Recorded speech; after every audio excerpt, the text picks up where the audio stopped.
If you're a sports fan, make sure you go check out SportsCastr for all of your sports needs. Whether you're a football fan, basketball fan, or baseball fan, this app is the perfect way to get news for your team and is an app I personally use myself in case any of you guys want to check out my pregame, halftime, or postgame streams. I'll leave a link in the description below. What is up, Pats Nation? It's Patriots Global back here with another video, and in this one, you guys are getting a very, very special video as I really don't make these off-season videos, free agency, draft, departures, signings, trades, all of that fun stuff until the New England Patriots are done playing football.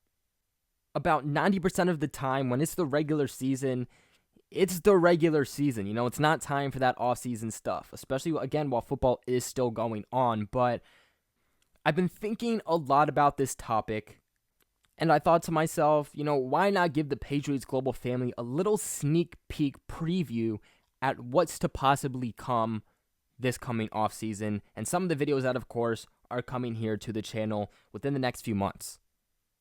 So yes, in this video, I'm going to be talking about how the New England Patriots need to sign Eric Ebron in free agency.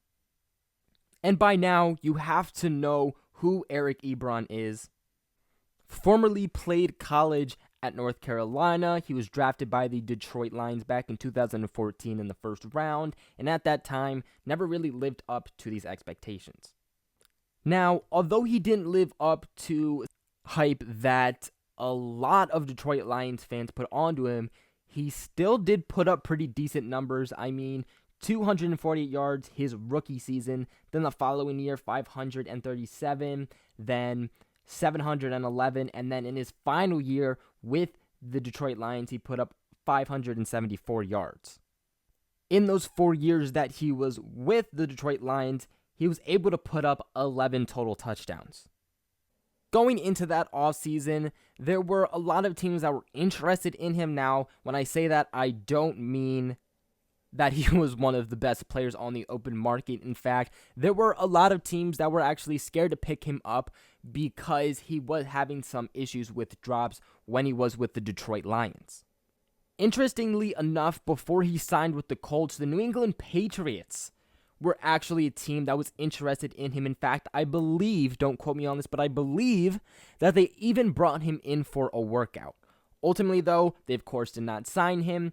He ended up signing with the Colts, where he signed a 2-year deal. In 2018, with the Colts, he was going to make a base salary of $1.2 million with a cap hit of about $6.7 million.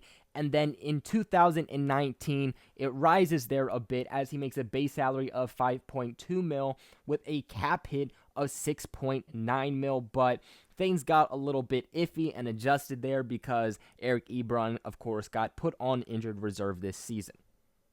He'll be headed into free agency at the end of this season, of course, when playoffs are done, Super Bowl's done, and the free agency market opens. And the Colts have already come out and confirmed that they're going to be moving on from Eric Ebron, meaning that for next season, Ebron's going to be finding a new home. Now, the good thing here for Eric Ebron was that although he didn't, again, necessarily live up to all the expectations in Detroit, his first year with the Colts in 2018, he went off, okay? He even made it to the Pro Bowl. A lot of people started talking about Eric Ebron, and he was considered one of the best tight ends in the league. In fact, a lot of people even considered him better than Rob Gronkowski that season. And there was some debate on, okay, who's better, Eric Ebron or Travis Kelce? He was in that top 2, top 3 conversation of the best tight end that season.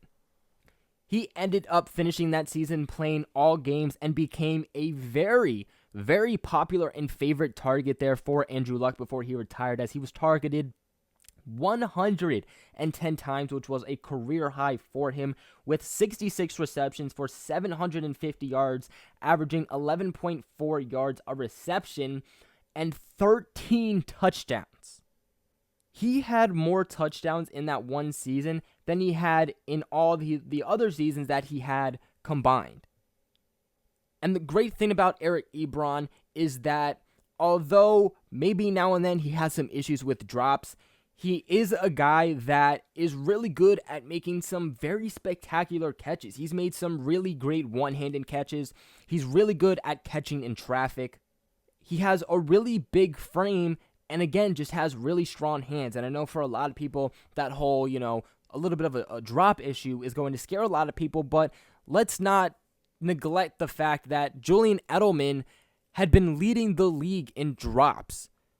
He had more drops than Nelson Aguilar and some other receiver combined, and that's saying something.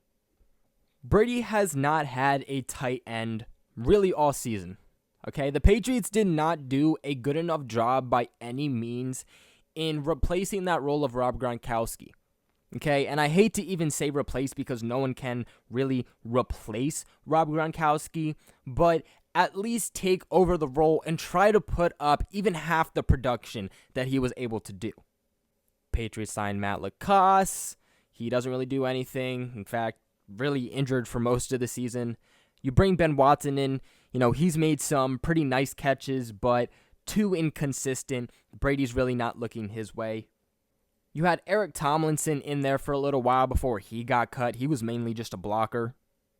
And really, the Patriots just haven't had tight ends all season. In fact, the only really great play that I've seen by a tight end all season was the other week versus the Buffalo Bills, where Matt LaCosse had that really nice touchdown, which was very reminiscent of Rob Gronkowski.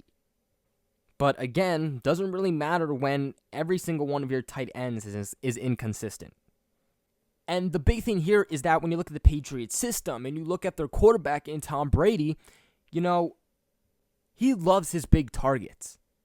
He loves that big target down the middle. He loves that guy who has short hands and is able to go up and grab those 50-50 balls. And of course the Patriots have N'Keal Harry, but he's a guy that's mostly going to be playing in that X position on the outside. And while N'Keal Harry can help replace the role of Rob Gronkowski, he is still a different position, so he really can't take it over as much as a lot of us would hope.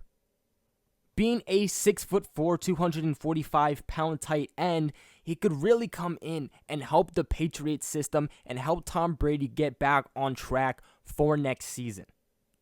And the great thing about that, too, is that bringing in a big guy like Eric Ebron really attracts other defensive players to him. He's a guy that goes in that category of, okay, crap, what do we do with him? Are we going to double team him? Or are we going to try to put one of our best guys on him and hope that our one-on-one matchup goes according to our plan, which most likely won't happen. And because of that, it will free up some of these other wide receivers. Patriots have also had a lot of trouble, of course, with the run game, and the Patriots lost the best run blocker in Rob Gronkowski last season, which was a very vital piece and has shown to be a pretty big deficit in this season. So while it would be a huge upgrade in the passing game, it would also help the running game out a lot. But guys, that is going to be it for today's video. If I'm Bill Belichick, I'm really looking at the big issues this offseason and realizing that there are certain positions that you can't just get a Walmart guy in hopes that it's going to work out, because I think that Bill Belichick really tried that and it just did not work out with the tight end position at all. Now, of course, definitely watch it with Eric Ebron. He's not a guy that deserves $15-20 million a year by any means, so don't go out and give him something he's not worth. But if you can get him and bring him in, then I would do it, because he's going to get the job done.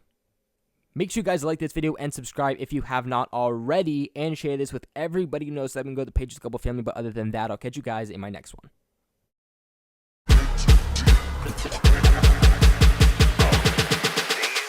In Astro World.